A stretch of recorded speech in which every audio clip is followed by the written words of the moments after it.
Hey, welcome. Here at Own Your Shit, we call these meditations, but it's so much more than our ideas of what that means. It doesn't matter who you are. No, you don't have to do yoga or be a monk. We all have our own shit, and we're here for when you're ready to look at it, to take responsibility for your own life, and then fucking grow from it. In our meditations, there are a lot of scientific-based facts and practices woven into our own expertise. When appropriate, we will always link all sources to those great minds who have offered up their brilliant knowledge that we've used to enhance and ground this journey for you. We activate you with our words, but it's up to you to do the work. This is your life. You got this.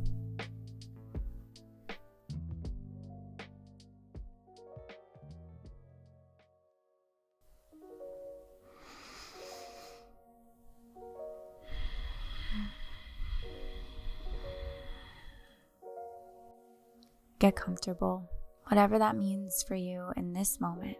We suggest closing your eyes and just start breathing in through the nose, out through the nose.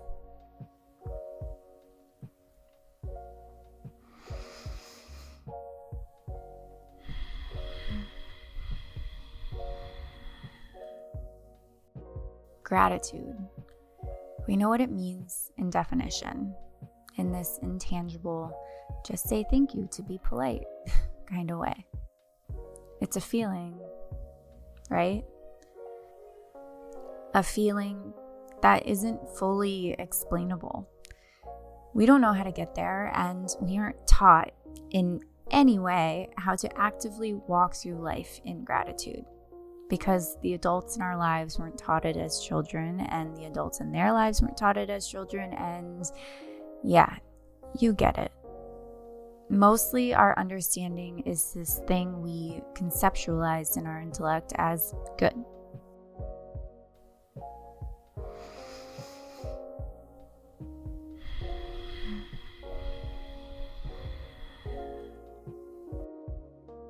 Until recently, the idea of practicing gratitude has been on the woo-woo list, or something that most would brush off. Now our science community has outstanding research on the effects of gratitude on our mental and physical health in all arenas of life, showing how you have the power with gratitude to change your neurology. You are your own tool for healing and growth.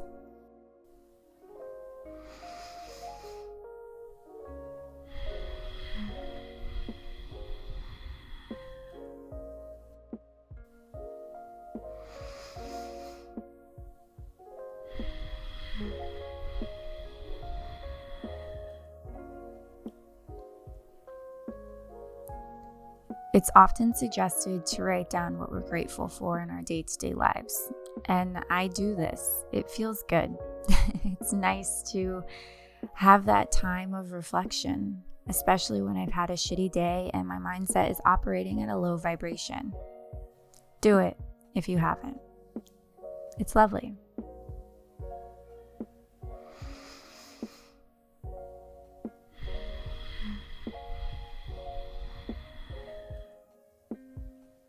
On your own, make a list. Get it out of your head and make it a physical thing you can see in this dimension. But also take a moment right now, keeping your eyes closed, to see in your head people, places, things, moments, feelings, whatever it is that you're grateful for.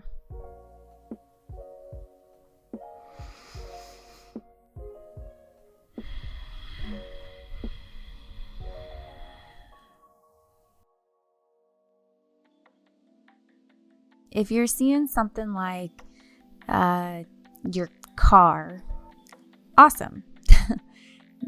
It's you, whatever you want. Now let's add the why to the end of your thought sentences. Maybe it sounds something like, I'm grateful for my car, bro. It's fucking sweet, bro. It makes me happy just looking at it, but it also keeps me safe on the road. It drives me to work, and now I can provide for my family. I don't know what the fuck that just was, but does that sound like one of y'all? You get what I'm saying though, right? It's not fully about the car or that thing that comes to your head. That car gives you something. That something is why we're grateful. That is what you're adding to these thought sentences.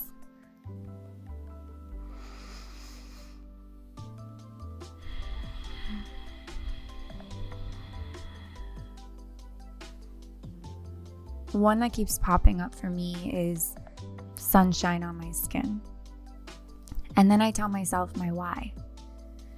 I am grateful for the sunshine on my skin because there have been many, many dark days of depression where just the warmth of the sun's rays has kept me alive.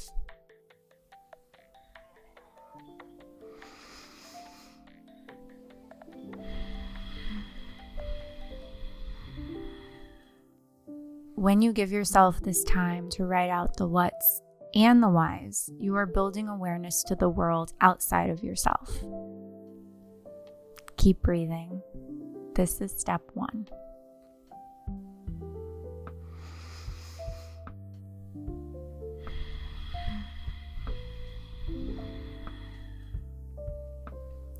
Rewiring your brain into an active state of gratitude, the state that actually shifts your neurocircuitry, can be worked out like a muscle.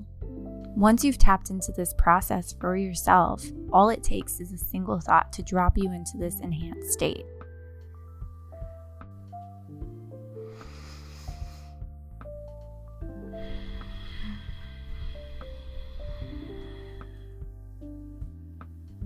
Before we move forward, check in with your body. How's your breathing? In through the nose and out through the nose. Have your shoulders crept up back to your ears. Roll them down.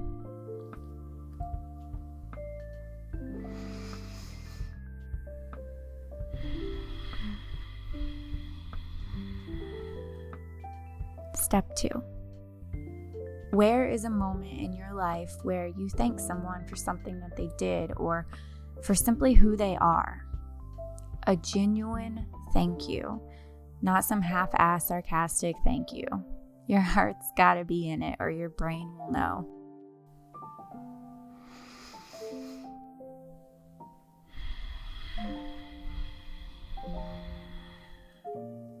Did you take an extra second to ask the cashier at the gas station how their day is? Make eye contact with them, listen to their response, and say thank you for their time and energy? Did you say thank you to someone for picking up your phone after you dropped it, or say thank you to your parents or partner for cooking you dinner after a long day at work? Did you pay for someone's gas when they were a few bucks short? Can you see what I'm pointing to? Where is this moment in your life?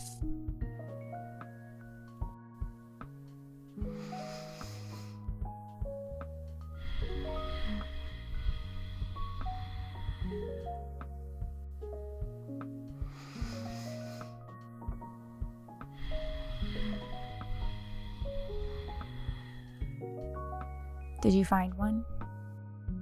Now, feel how they felt when you saw them for who they are and what they do, and then how they felt when you took the time to acknowledge that. You, in a single moment, showed them human kindness in a world that can feel so fast and so lonely.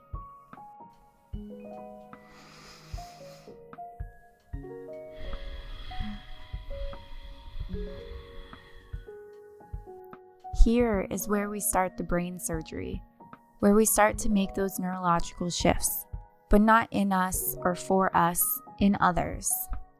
Receiving gratitude activates our prefrontal cortex and fires off our neurological pathways more than giving gratitude does. By showing your gratitude to others, you are healing them, which is giving them the opportunity to build up a muscle memory of gratitude that they'll be able to activate at any time.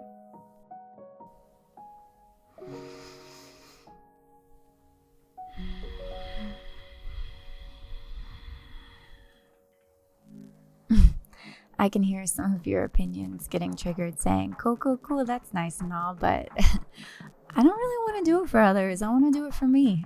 Yeah, I get it. Our egos want that fix. And we can't just sit around waiting for others to just show us gratitude and shower us with those kind words. Shh, mind. Shh. If you go to your head, your ego, and not your heart, it's like putting a little barrier in the way of the synapses in your brain. Your resentment builds, and rather than strengthening your ability to sit through your own fear and anxiety, you start to fall into it more.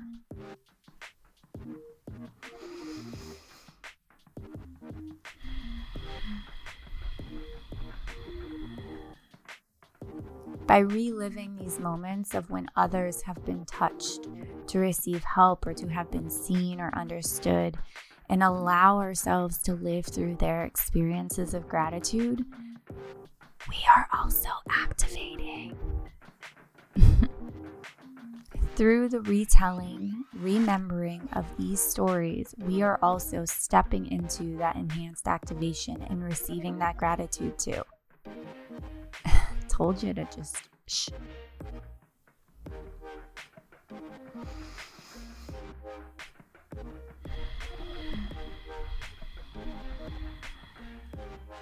I'm sure all of you are lovely humans, and I hope you have people in your lives who are able to be vulnerable enough and have enough awareness to see you and who you are and what you do and tell you how grateful they are for you. And when that happens, let your heart hear it and say thank you. Receive it.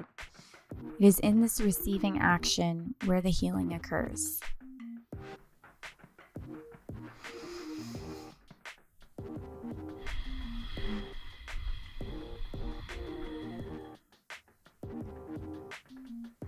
Whether it is you to others or others to you, retell yourself these moments.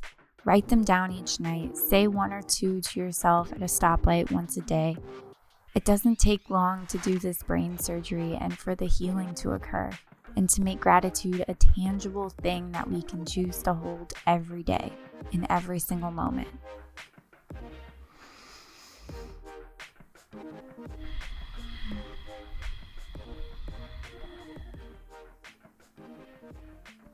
One more amazing way to tap into this activation is to hear others tell their stories and emotional experiences of gratitude, even if it has nothing to do with you and your life.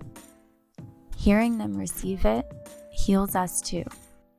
Talk to your neighbors, ask them for coffee, be curious about their lives and ask questions.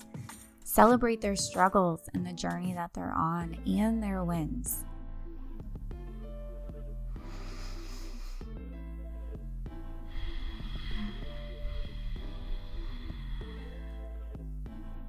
Gratitude forms inside us when we take an action outside of ourselves. This also includes thinking thoughts outside of ourselves. The genuine intention behind receiving gratitude and telling yourself that story, whether it's yours or not, over and over, for 5 minutes a day, are the small steps that shift the way your brain and heart interact and makes the life-changing difference. Just like everything, this is a practice. We won't get there together right here and now, but we've planted the seed.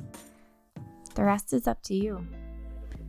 And it's worth it, because gratitude is the sneaky bitch that makes life so much sweeter.